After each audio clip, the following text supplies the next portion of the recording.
नमस्कार, मैं अनिल कटारिया सहारनपुर से। और आज हम बात करेंगे शहीद आजम भगत सिंह की, जिसको पूरा देश बहुत अच्छी तरह जानता है, जिन्होंने देश की आज़ादी में अपना कितना अहम रोल निभाया था, इससे भी कोई छुपा नहीं है। हमारे साथ बात करने के लिए मौजूद हैं शहीद आजम भगत सिंह के भतीजे सरदार किरणजीत सिंह। हम उनसे जानने की कोशिश करेंगे कि शहीद आजम भगत सिंह ने आज़ादी में अपना योगदान किस तरीके से दिया था और देश उन्हें भगत सिंह के नाम से क्यों जानता है।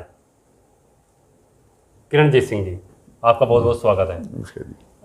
अब हम आपसे जानना चाहेंगे, क्योंकि पूरा देश जानना चाहता है कि शहीद आजम भगत सिंह ने जिस तरह आज़ादी में अपना अहम रोल दिया था, वो कितने संघर्षों के बाद हमारे देश को आज़ादी मिली थी और क्या कुछ रहा था शहीद आजम भगत सिंह जी के साथ। भगत सिंह जी को स्वतंत्रता आंदोलन में आने की प्रेरणा उनके पिताजी किशन सिंह और उनके चाचा सरदार अजीत सिंह, सरदार स्वर्ण सिंह से मिली। सरदार अजीत सिंह बड़े किसान नेता थे जिन्होंने लाला लाजपत राय के साथ मिलके अंग्रेज़ों के खिलाफ संघर्ष किया, किसानों का संघर्ष किया और पगड़ी संभालो जट्टा का नारा दिया। उसी रास्ते पे चलते हुए सरदार भगत सिंह आगे बढ़े। जब छोटे थे, 12 साल के थे, तो जलियांवाला बाग कांड हुआ। वो अपने स्कूल से चुपचाप अमृतसर आए लाहौर से, और वहाँ से शहीदों के खून से रंगी हुई मिट्टी लेके गए। तो इस घटना ने उनके जीवन को बदल दिया। बाद में वो आंदोलनों में शामिल हुए और फिर क्रांतिकारी संगठन उन्होंने बनाया, नौजवान भारत सभा का गठन किया और युवा पीढ़ी में जागृति का काम किया। उन्होंने हिंदुस्तान रिपब्लिकन एसोसिएशन नाम के संगठन के साथ जुड़ाव किया, जिसके चंद्रशेखर आज़ाद और दूसरे लोग सदस्य थे। और उन्होंने लाला लाजपत राय की मौत का बदला लेने के लिए सॉन्ड्रस से उसका बदला लिया, उनकी मौत का, जिसकी लाठीचार्ज से लाला लाजपत राय की शहादत हुई थी। और काकोरी कांड के बाद, जिसकी अभी एनिवर्सरी निकली है 9 तारीख को, 9 अगस्त 1925 को काकोरी में जो ट्रेन लूटी थी, वो भी उन्हीं के दल ने सरकारी खजाना लूटा था। तो सरदार भगत सिंह ने उस घटना के बाद सारे देश में घूम के इस दल को पुनर्जागृत किया और बाद में अपने विचारों को फैलाने के लिए उन्होंने केंद्रीय असेंबली में, जहां आज लोकसभा का सदन बैठता है, 2 धमाके किए जो किसी की जान लेने के लिए नहीं थे, बल्कि करोड़ों दबे और कुचले लोगों की आवाज़ को बहरी अंग्रेज सरकार के कानों तक पहुंचाने के लिए थे। उन्होंने इनकलाब जिंदाबाद, साम्राज्यवाद मुर्दाबाद का नारा दिया और पौने 2 साल तक जो मुकदमे अलग अलग अदालतों में चले, लाहौर हाई कोर्ट में, स्पेशल ट्रिब्यूनल में, दिल्ली के सेशन जज की अदालत में, वहाँ पे उन्होंने कोई वकील नहीं किया। तो सरफरोशी की तमन्ना अब हमारे दिल में है और मेरा रंग दे बसंती चोला जैसे नगमे उनकी अदालतों में गूंजते थे। और उन्होंने अदालतों को मंच बना के सारी दुनिया को ये संदेश दिया कि अब सोया हुआ भारत जाग गया है। वो बहुत अध्ययनशील व्यक्ति थे, उन्होंने बहुत क्रांतियों का अध्ययन भी किया, रूस, फ्रांस, आयरलैंड की क्रांति का, और बहुत साहित्य पढ़ा। और उन्होंने एक विचार पुष्ट किया अपना कि हमें तार्किक होना चाहिए, रीजनिंग करें, अंधविश्वासी ना बने, हम सांप्रदायिकता के खिलाफ लड़ें, हम छुआछूत की बीमारी के खिलाफ लड़ें, और भाषाई एकता के बारे में भी उन्होंने विचार दिए। तो उस संघर्षमय जीवन में जब वो 15 साल की उम्र में स्वतंत्रता के आंदोलन में आए और 23 साल में उन्हें फांसी हो गई, इस बीच उन्होंने पत्रकारिता भी की, उन्होंने संगठन भी खड़ा किया और अंग्रेज़ों के खिलाफ एक्शंस में भी हिस्सा लिया। जी, देखिए, जिस तरह से आज की युवा पीढ़ी है, शहीद आजम भगत सिंह, ये हमारे सामने तस्वीर है शहीद आजम भगत सिंह जी की। आज की जो युवा पीढ़ी है वो कहीं ना कहीं देखते हैं कि शहीदों की तरफ रुझान तो उनका बहुत रहता है कि हम सेना में जाएं, लेकिन भर्ती की तरफ देखें, सरकार की तरफ देखें, जिस हिसाब से अब 5 साल की युवाओं को रोजगार देने का प्रधानमंत्री ने वादा किया है, उसको आप किस तरह से देखते हैं? देखिए जी, एक तो बात यह है कि शहीदों के बारे में और स्वतंत्रता सेनानियों के बारे में नई पीढ़ी को जो पाठ्यक्रमों में उनके बारे में बताया जाना चाहिए था, बहुत कम बताया गया है। देश के असली हीरो ये हैं जिन्होंने बिना किसी स्वार्थ के, बिना किसी आकांक्षा के, लोभ के अपने बलिदान दिए। हाँ, 23 साल में 23 साल की 23 उम्र। साल की उम्र में भगत सिंह जी ने अपना भगत सिंह जी के जो आदर्श थे, करतार सिंह सराभा, जी। वो गदर पार्टी के सदस्य थे, अमेरिका में इंजीनियरिंग की पढ़ाई छोड़ के आए, 19 साल की उम्र में फांसी चढ़े। खुदीराम बोस बंगाल के बहुत छोटी उम्र के नौजवान थे। तो इन सब लोगों ने उन्हें प्रेरणा दी। तो आज हम जैसे क्रिकेट और फिल्मी हीरोज़ के पीछे नई पीढ़ी भागती है, वो हीरो नहीं है, वो नकली हैं। असली हीरो ये हैं देश के, जिन्होंने देश के लिए सब कुछ दिया। और अगर इनका अनुसरण करेंगे तो हम एक अच्छे देश की कल्पना कर सकते हैं।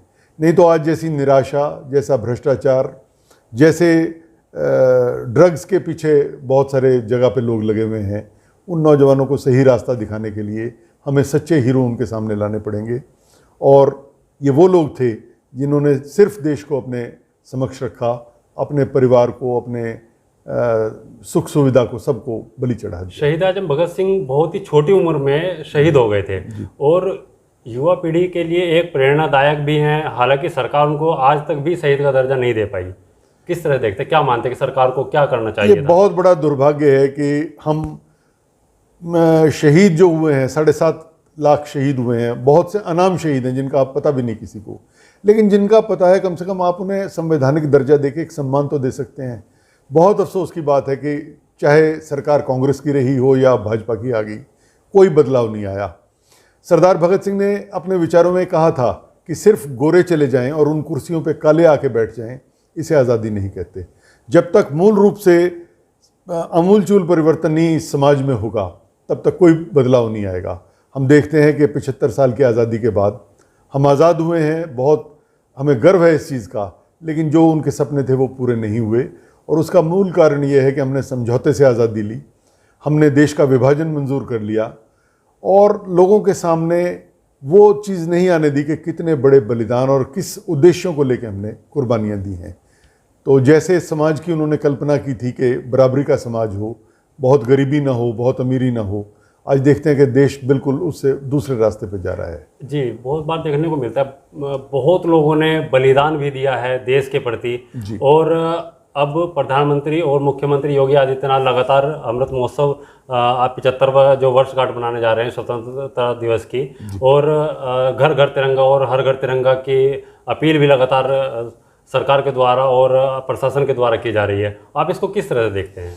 नहीं, बहुत अच्छा प्रयास है जी, बहुत मैं सराहना करता हूँ इस चीज़ की। कम से कम किसी को सोच तो आई और इस तरफ को रुझान तो हुआ। और जो प्रधानमंत्री जी ने विभाजन के स्मृति का दिवस 14 अगस्त को बनाया है, ये भी बहुत ज़रूरी है। पंजाब के लोगों ने और बंगाल के लोगों ने बहुत कष्ट झेले हैं, शायद दूसरे प्रांतों के लोगों को इस चीज़ का अंदाज़ा नहीं होगा। 10 लाख से ज़्यादा लोगों की मौत हुई और उजड़ के, मेरा परिवार भी लाहौर से उजड़ के पंजाब आया, तो सब कुछ वहाँ रह गया। तो उन सारे इतिहास से हमें सबक लेना चाहिए और अपने उन शहीदों को, उन बलिदानों को याद रखना चाहिए, तभी हमें इस आज़ादी की असली कीमत पता चलेगी। इसे पाने में भी बहुत बड़ी कुर्बानियाँ हुई और आज इसे अक्षुण्ण रखने के लिए सीमाओं पे हमारे नौजवान बर्फ़ में और रेगिस्तान की गर्मी में खड़े हैं, तभी हम चैन की नींद सो पा रहे हैं। तो हम देश को सबसे आगे रखें, नेशन फर्स्ट का नारा अपने सामने रखें, हम देश को क्या दे रहे हैं इसे देखें। किरणजीत सिंह जी, एक आखिरी सवाल आपसे। बहुत कम उम्र में शहीद आजम भगत सिंह चले गए थे जी, और आज की जो युवा पीढ़ी है उसको क्या प्रेरणा आप देना चाहेंगे? क्योंकि आपने बहुत करीब से उस चीज़ को देखा है। जी जी, जो हमारी पीढ़ी होगी, आपकी उम्र में जो लोग रहेंगे, भगत सिंह जी ने उनको जरूर देखा होगा, लेकिन हमारी पीढ़ी के जो युवा लोग रहे, युवा बच्चे हैं, उनको आप क्या प्रेरणा देना चाहेंगे? उनके जीवन से प्रेरणा लेनी चाहिए जी, शहीदों के, जिन्होंने अपना सब कुछ त्याग दिया और बिना किसी स्वार्थ के, वो कुछ नहीं चाहते थे, उन्हें कोई पेंशन, कोई तनख्वाह, किसी चीज़ की ज़रूरत नहीं थी। हमारे परिवारों के पास सब कुछ था, लेकिन वो सब धन दौलत और सुख को, आराम को ठोकर मार के वहाँ गए। तो उनसे प्रेरणा लेनी चाहिए, हम भी देश के काम आए, उस जज्बे को जगाना चाहिए जो जज्बा उनमें था, जो भावना थी कि हम देश के लिए मर मिटें, वो उस भावना को कायम रखने की ज़रूरत है। आज उस संघर्ष की ज़रूरत नहीं जैसी भगत सिंह और उनके साथियों ने किया। आज हमारी सरकार है, लेकिन हम कोशिश करें कि अच्छे लोग प्रजातंत्र में आगे आएँ और जो जिनका आचरण पे दाग है वो चाहे किसी भी पार्टी के हों उन्हें आगे ना आने दिया जाए।